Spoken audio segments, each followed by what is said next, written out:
I was 19 when the first paper arrived at my door.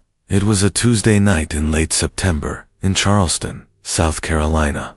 The air was thick with the smell of the harbor, a sharp mix of salt water and diesel. I lived in a narrow apartment above a hardware store on King Street. The store closed early, leaving me in silence most nights except for the distant hum of traffic and the occasional shouts from people leaving the bars. I had been up late studying. My desk lamp cast a pale yellow light over stacks of notes and coffee cups gone cold. At exactly midnight, I heard the sound. Not a knock, not a footstep. It was the faint rasp of paper sliding across wood. I froze, my pen hovering over the page. My apartment door was old with gaps at the bottom. Someone had slid something under it. I stood and walked to the door. A single folded newspaper lay on the floor. It was pitch black in color, the paper itself, not just the ink. No title, no date, no advertisements. Just one large headline printed in white block letters across the top, The Unveiling. The letters seemed to shift slightly when I stared too long, like they were not printed, but alive. The smell was wrong too, not like fresh ink, but like burned metal. I picked it up. The weight was strange, heavier than a normal paper. Inside were no photographs, no comics, no classifieds, just columns of dense text in perfectly even rows. The first article began with my name. It described my apartment with impossible detail, mentioning the chipped paint above the kitchen sink and the half-empty box of cereal on top of my fridge. It went further, describing what I was wearing at that moment. A gray t-shirt from a high school track meet and black sweatpants. Then the article changed. It described me standing in the middle of a deserted street at night, rain soaking my hair, my hands shaking as I looked up at a second-story window. In that window stood a man with no face, only a smooth expanse of skin. The article claimed this event would happen in 3 nights. My hands began to sweat. I read the rest of the page, but the words blurred, my pulse pounding in my ears. I tore the paper in half and dropped it into the trash. I did not sleep that night. The next day I convinced myself it was a prank. Someone could have slipped it under the door to mess with me. Maybe a friend with a dark sense of humor. But none of my friends knew the details it contained. No one had been in my apartment in weeks. By Thursday night, my anxiety was worse. I found myself checking the hallway every hour, listening for the scrape of paper. On Friday, at exactly midnight, it came again. The same black paper, the same shifting white letters. The headline this time read, Witness. The first paragraph did not start with my name. It began with someone else's, Nathan Carter. I had never heard the name before. The article said Nathan Carter would be found dead at the base of a building on Meeting Street in exactly 1 week. It described the fall, the angle of his body, the pool of blood spreading across the sidewalk. The last line read, You will see it happen. I threw the paper on the counter and paced my apartment until dawn. Saturday came, then Sunday. No paper, only Tuesdays and Fridays. I started to feel a pattern forming, and that scared me even more. On Monday night I had a dream. I was walking along the Battery, the seawall stretching out in the moonlight. The tide was high, waves crashing against the stone. I heard footsteps behind me, but when I turned there was no one. I walked faster. The sound followed. I broke into a run. The seawall ended suddenly in a black drop into the water. I could hear someone breathing in my ear. I woke at 3:17 a.m., heart racing. Tuesday night, the paper came again. This time the headline read, Arrival. The first article did not mention me. Instead, it described the approach of something moving beneath the harbor water. It said the thing was large enough to displace boats as it passed under them, and that it would surface soon. It described the sound it would make, like steel tearing apart.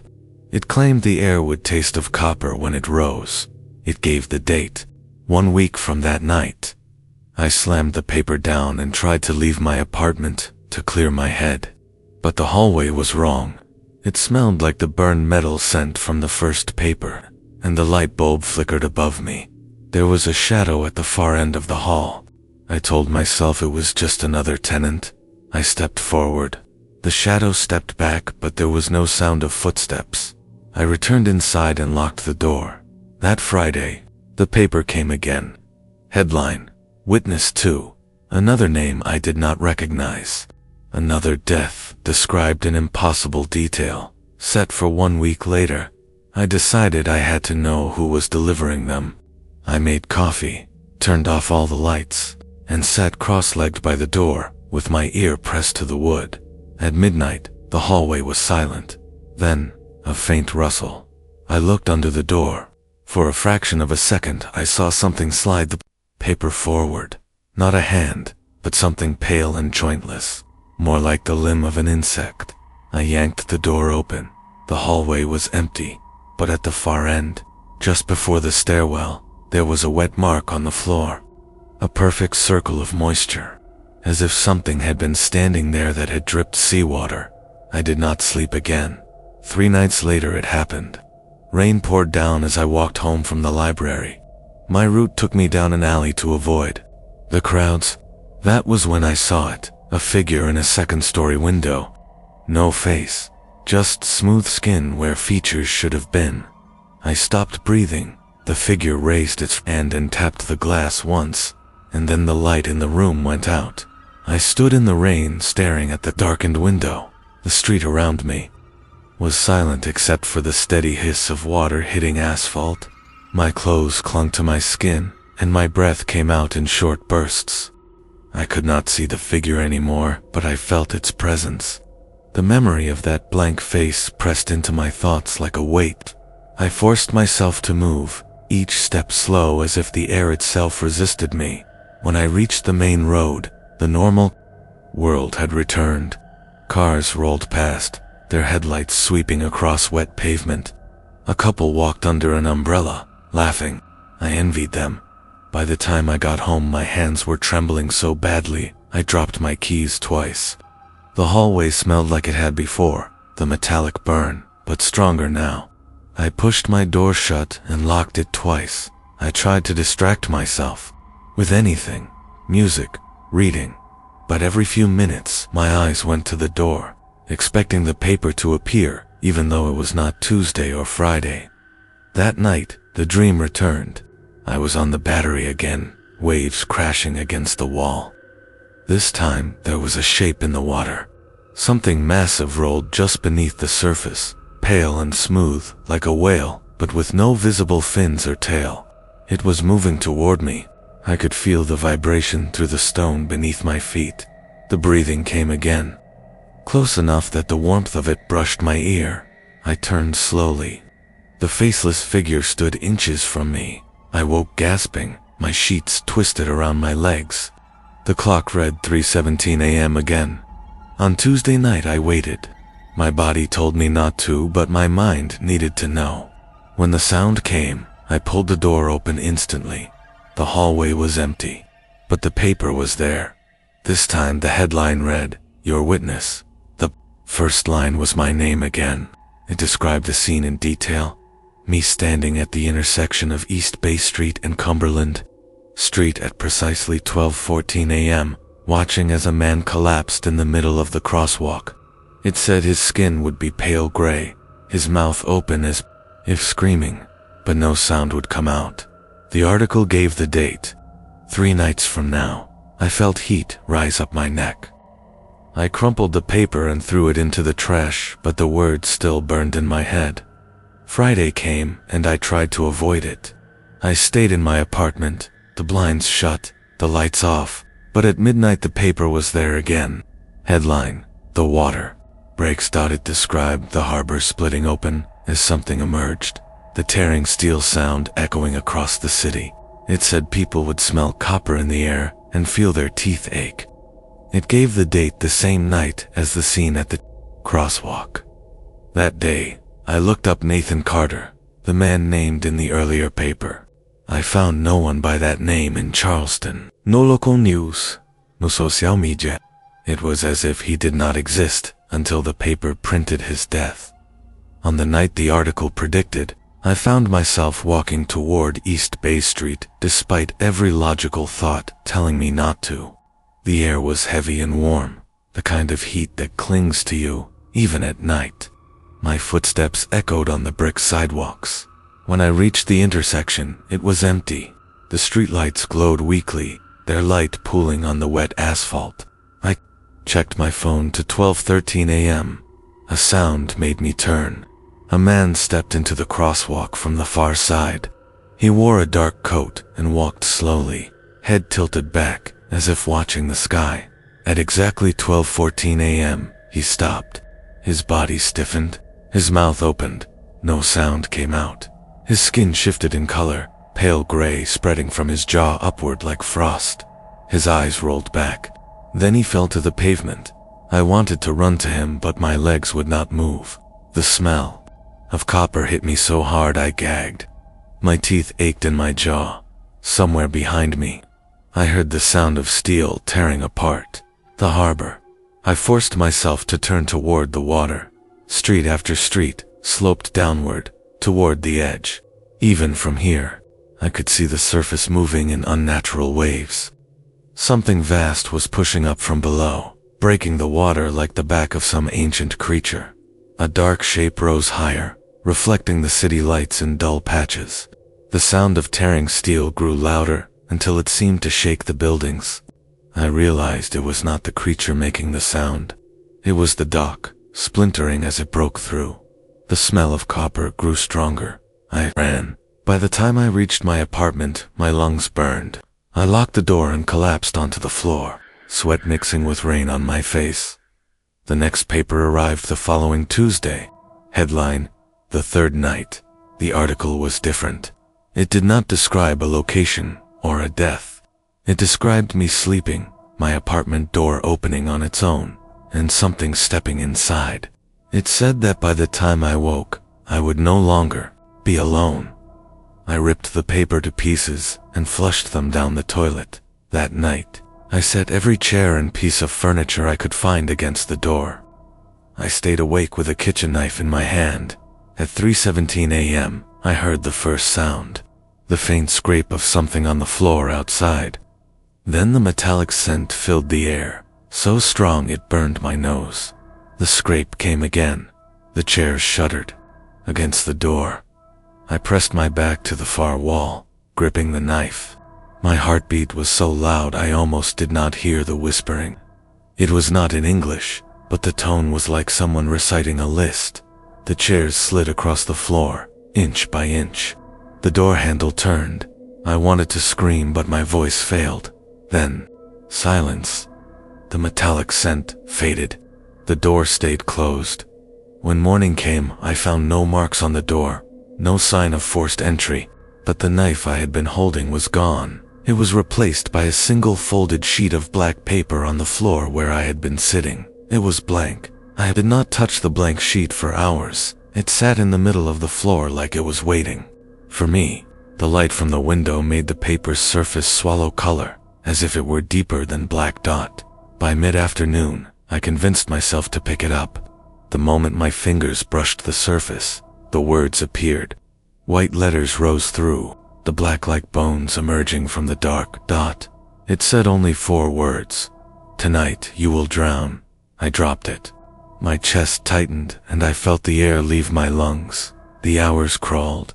Every sound from the street below made me flinch. The memory of the harbor splitting, the tearing steel, the copper air, all of it returned in sharp flashes. At sunset, the clouds rolled in, heavy and low. By nightfall, the rain was relentless, hitting the windows hard enough to rattle the glass. The metallic scent began to creep in again. I checked the clock. 11:57 p.m. I decided not to wait for whatever was coming. I grabbed my backpack, shoved in my wallet, my phone, and the largest kitchen knife I had left. I opened the door to the hallway. It was dark, too dark. The overhead lights were out. The air was damp and cold. Halfway down the hall I heard water. A slow trickle at first, then a steady stream. It was coming from the stairwell. When I reached the landing, my stomach lurched. Water was pouring up the stairs, not down.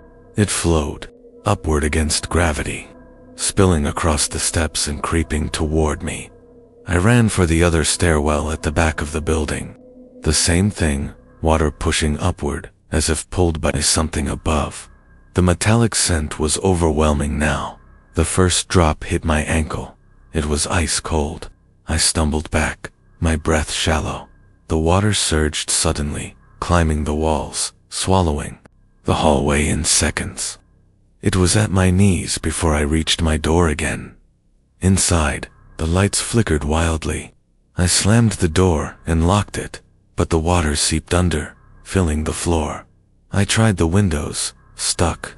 I slammed my shoulder into one, glass cracking but not breaking. The water reached my waist. Something moved in it, not the churn of waves, but the slow, deliberate shift of something alive. I backed toward the far wall. The water was at my chest. Now, the knife in my hand shook. A shape rose in front of me, pale and smooth, just like in my dream. It was not a head, but a rounded surface that slid higher until it loomed above me. The blank face broke the surface, water sliding down its featureless skin. It reached toward me with those jointless limbs. I slashed at it, the blade biting into something that felt like wet leather. The thing did not react. Its hand closed around my arm, cold and heavy. Then the lights went out. When they came back on, the water was gone. The floor was dry. My clothes were dry, but my arm burned where it had touched me. I pulled up my sleeve. 4 perfect white marks ringed my skin, each as wide as a finger. The skin between them was numb. There was a knock at the door. Not a scrape, not a slide. A slow, deliberate knock.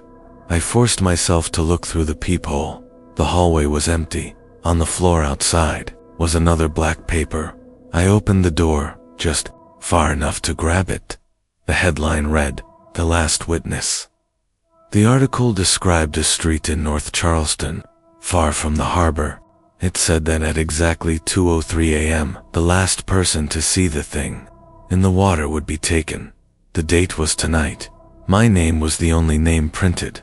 I checked the time. 1:42 a.m. The second I saw the time, I moved.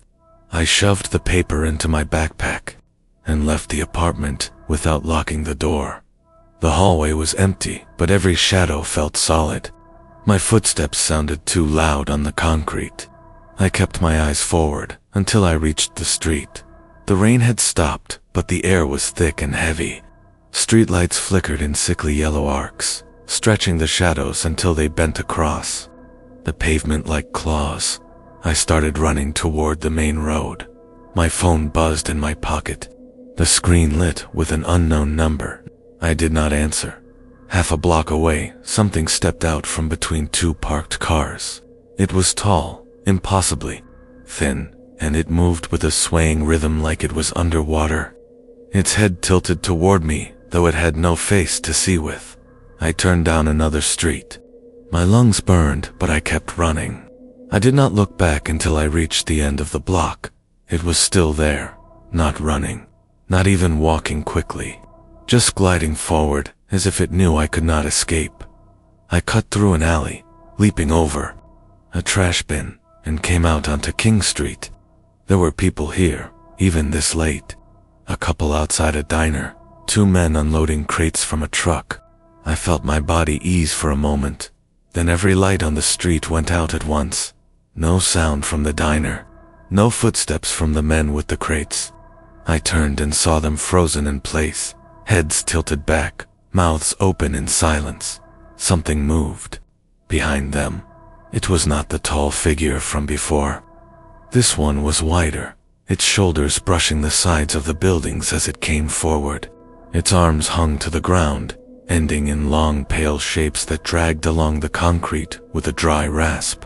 The metallic scent flooded my nose. I bolted again, not caring which direction I took. Every building I passed was dark. The streets were empty.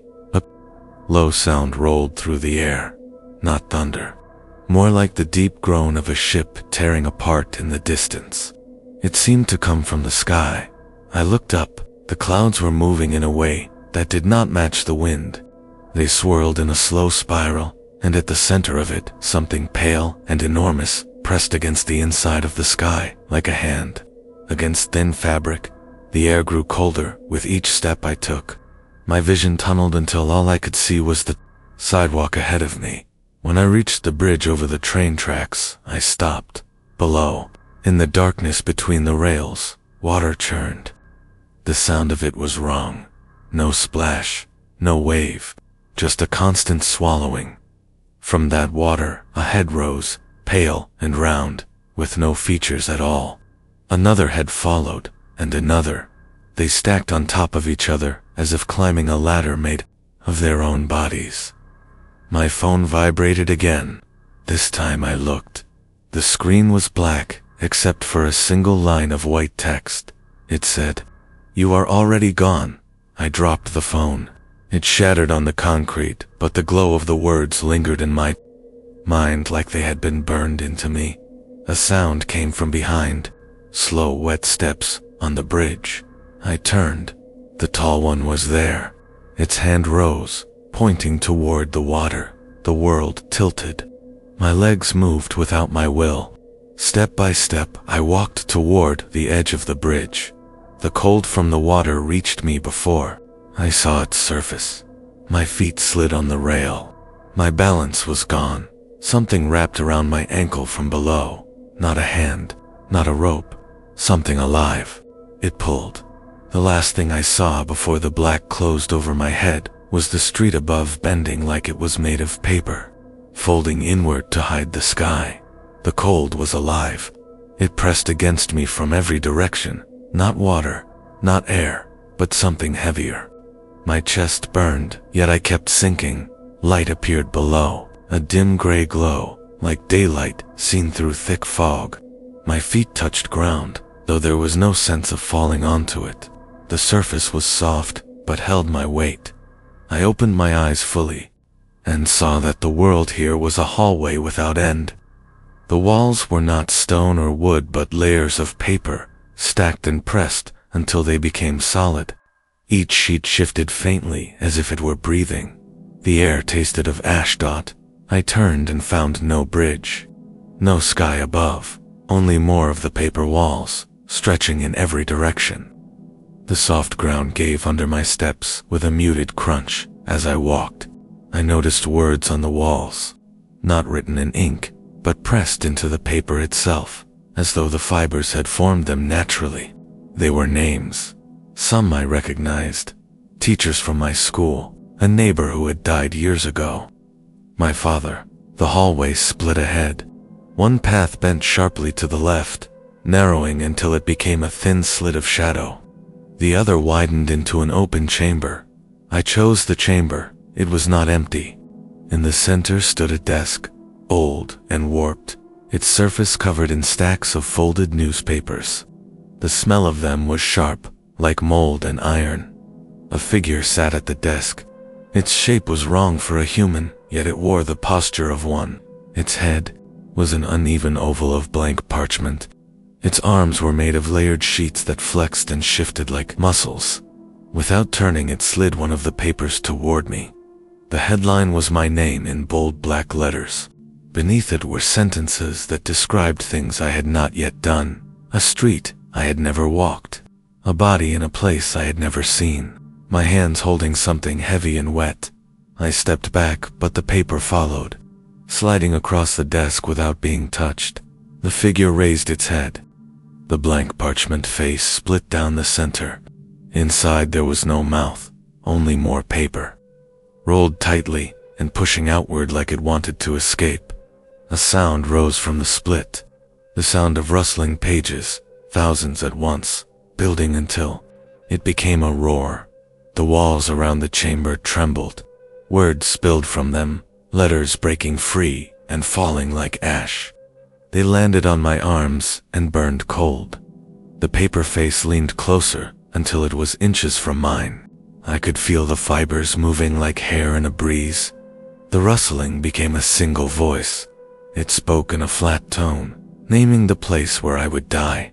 I did not know the name, but I saw it in my mind. A long road lined with dead trees, a sign half buried in snow. The desk and the figure vanished. The chamber narrowed until the walls pressed against my shoulders. I was being pushed forward, whether I moved or not. A slit of light appeared ahead, not white, but a deep orange like the last glow of a fire before it dies. When I stepped through, the hallway was gone. I stood on the road from my vision. The trees were exactly as I had seen them. The snow under my feet made no sound when I moved. Something was waiting in the distance, its shape blurred by the orange haze. It began to walk toward me. The figure moved slowly, not because it was weak, but as if it knew I could not leave. Every step it took left no mark in the snow. Its shape shifted while it walked, first tall and narrow, then hunched and wide, as though the air around it could not hold one form for long. When it was close enough, I saw that it wore a coat. The fabric was wrong.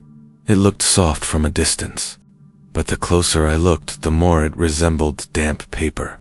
The edges curled and frayed with every movement, revealing thin layers beneath.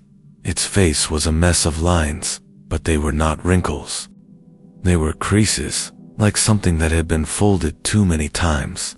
In the center where eyes should have been, there were two flat circles of pale gray. They did not reflect the light out. It stopped less than a yard away. I tried to step back, but the snow behind me had hardened to ice. My shoes stuck as though they had been frozen in place.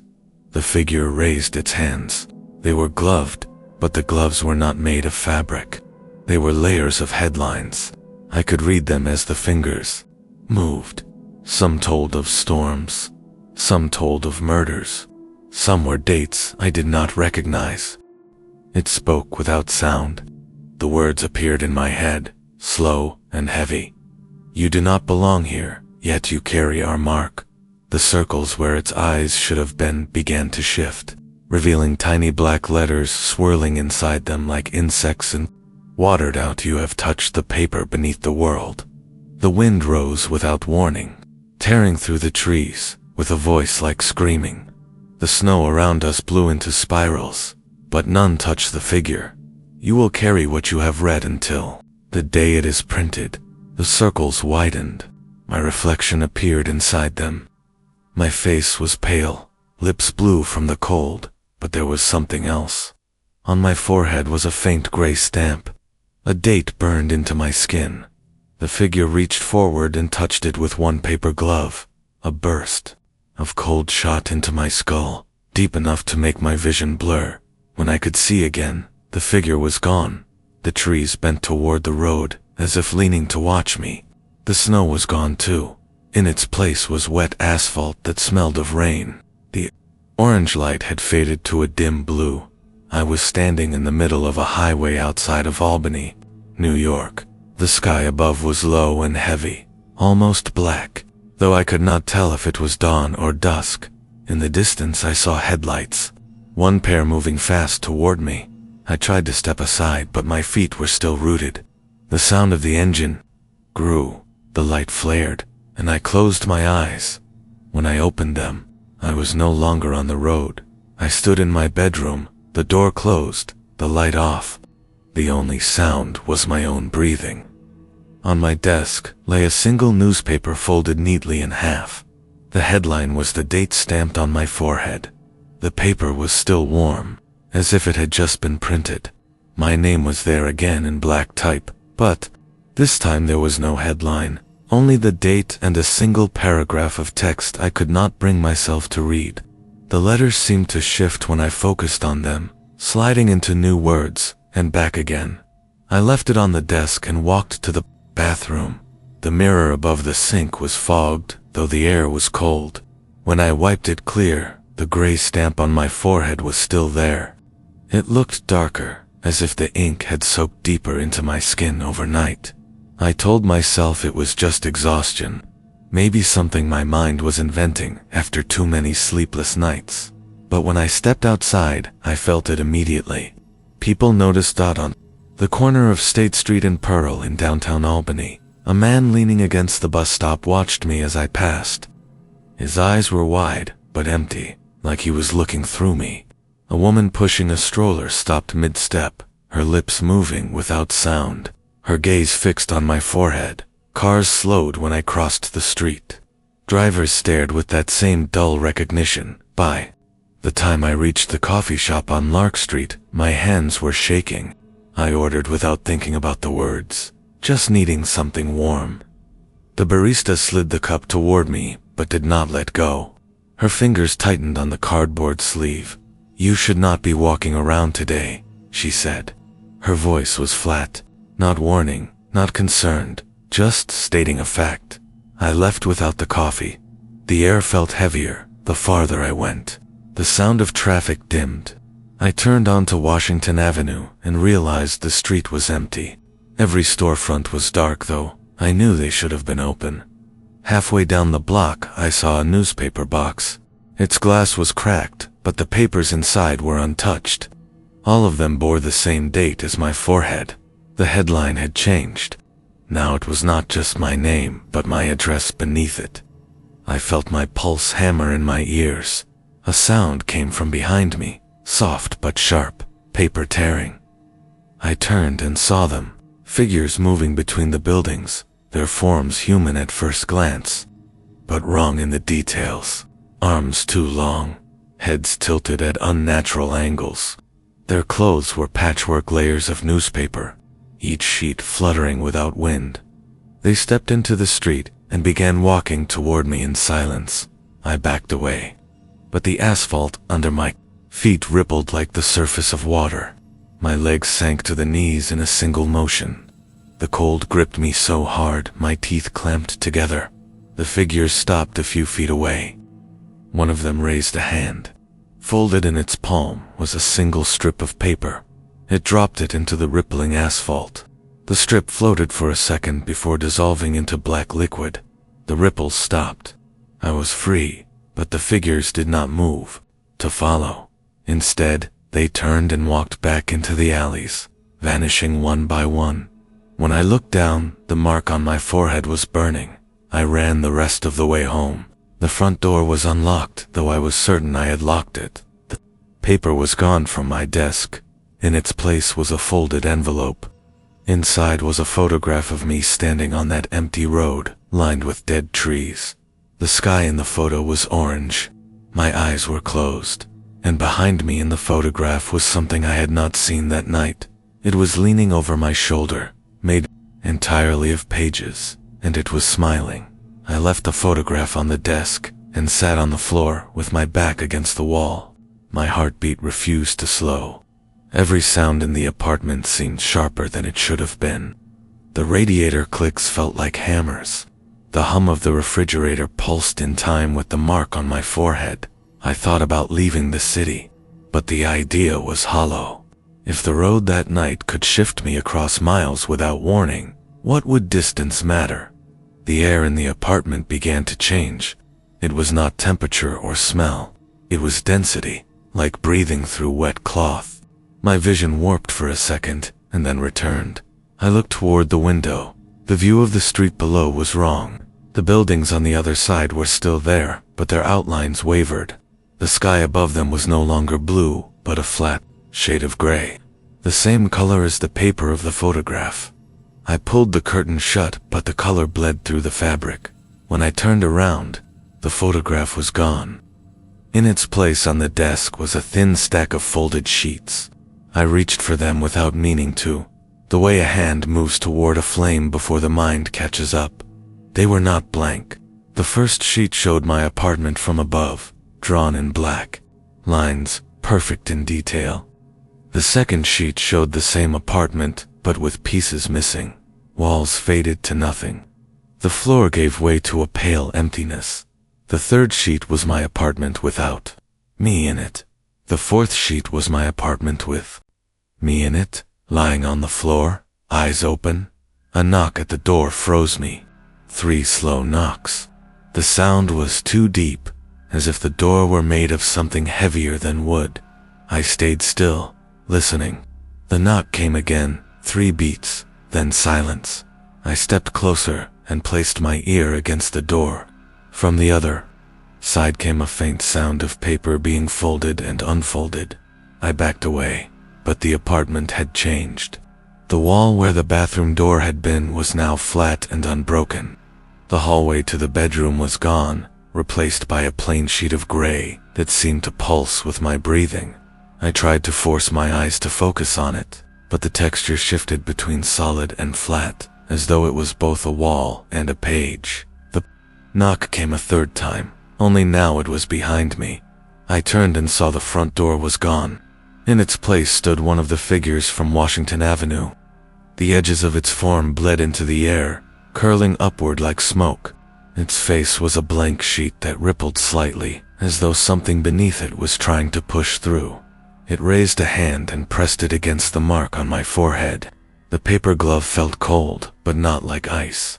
It was the cold of something that had never been alive. The apartment collapsed around us in silence. The floor broke into squares, each drifting downward into the gray. The ceiling folded into itself until only the figure and I were left standing on a narrow strip of black dot. It lowered its hand and stepped back. The gray rose around me like water, and then I was somewhere else. I stood on a narrow street in Troy, New York. The buildings were the same as I remembered, but every surface was covered in printed words. The bricks were text. The sky was newsprint. Even the air shimmered with faint lines of ink. Somewhere in the distance, a press began to turn. The sound grew louder with each step I took. It was a deep rhythm, heavy and constant, like a pulse made of steel. The street under my feet rippled faintly, as though the words printed across it were still wet. I followed the sound through an alley that narrowed until my shoulders brushed the walls. The ink on the bricks left faint smudges on my jacket. The air smelled of metal and something older, like damp archives left untouched for decades. The alley opened into a wide square. At its center was the press. It was larger than any machine I had seen, tall enough to blot out the printed sky above it. The rollers gleamed, their surfaces wrapped in endless sheets of pale gray. Each time the press turned, the sheets passed through an opening where black arms reached in and stamped words onto them. The sound was deep and final, as if each word was nailed into the paper. I stepped closer. The printed sheets rolled past me. The first few lines were meaningless at first, strings of names and dates. But then I saw my own name. The words that followed described me walking toward the press. Seeing my name in print, I backed away, but the sheet moved faster, keeping the text in front of me. The words changed as I read them. They described me stepping back, my hands shaking, my eyes darting to the sky. I looked up and the sky responded. The printed clouds above shifted, their shapes forming into the scene I had just lived. The press turned again. New sheets came forward. I forced myself to keep reading. This time the words described something that had not happened yet. It said I would try to run, and that the streets would close. It said I would hear the figure behind me, and I would feel its hand on my shoulder. I froze. From behind came the faint rustle of paper being folded. I ran anyway. The square stretched longer than it should have. The buildings on each side folded inward, their walls flattening into thin sheets that slapped against the ground. I reached the mouth of the alley, but it was gone. In its place was a solid wall of text, printed so small I could barely read it. I stepped closer and saw the words describing my birth, my life, every moment until now. The press thundered behind me. I turned and saw the figure standing at its base. Its face was still blank, but the edges rippled faster now. It lifted one gloved hand and pointed to the sheets rolling out of the machine. The latest page showed me standing in the square, staring at the press, my pulse loud in my ears. The next line said that I would walk to the machine. The figure tilted its head, as though listening for something I could not hear. Then it began to walk toward me. I took a step toward the press. The machine slowed as if it had been waiting. One of the black arms reached out, not toward the paper, but toward me. Its grip was cold and unyielding. The arm pulled me forward, and I felt my body tilt into the rollers. The sheet wrapped around me, pressing tight, forcing the air from my lungs. I was part of the paper now. My skin and bones flattened into fibers. The press kept turning, and I was printed. I saw my own eyes staring back from the page as it rolled onward into the gray sky. The press released me, and I fell onto a surface that was neither ground nor floor. It was smooth and faintly warm, like the inside of a book that had been closed for years. I tried to stand, but my legs bent wrong. My arms moved as if through invisible folds. I looked down and saw lines running across my skin. Not scars, not veins, but faint creases, the kind left by being pressed flat too long. The world around me was silent. The sky was no longer printed words, but a blank expanse, pale and endless. The press was gone. The figure was gone. I began to walk. Each step made the surface crumple slightly beneath me, and each time I looked back, the creases were gone, as though the page had smoothed itself. In the distance, I saw a door standing alone. No walls, no building, just the door. I reached it and found it unlocked. On the other side was a room I recognized, my apartment in Troy. The light through the window was sharp and bright. The street outside was full of people. For a moment, I believed I had returned. I stepped inside and closed the door. The air felt wrong, too still. I moved to the window and looked out. The people were there, but they did not move. Their faces were turned upward, eyes blank.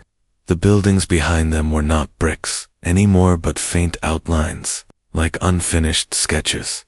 I touched the glass and it rippled beneath it. Was not air but paper. A sound came from the kitchen, not footsteps, not breathing, but the slow turn of a page. I followed it and found the figure sitting at my table. Its blank face was gone. In its place was mine. Not a mirror, not a reflection, but my own face pressed into the surface, like an image burned into the page. It lifted a sheet of paper and slid it toward me. My name was at the top. The first line read, "I will sit down and take the pen." I felt the weight of the pen in my hand, though I had not moved to pick it up. The next line appeared on its own. "I will begin to write the first part of my story." My heart pounded.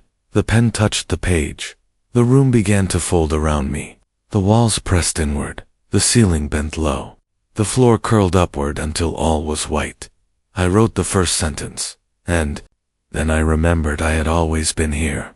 There had never been a city, never a street, never a night drive on the highway. There had only ever been the page. The words spread outward, covering me, covering everything. I looked up and saw the pale expanse closing, sealing me inside the final fold.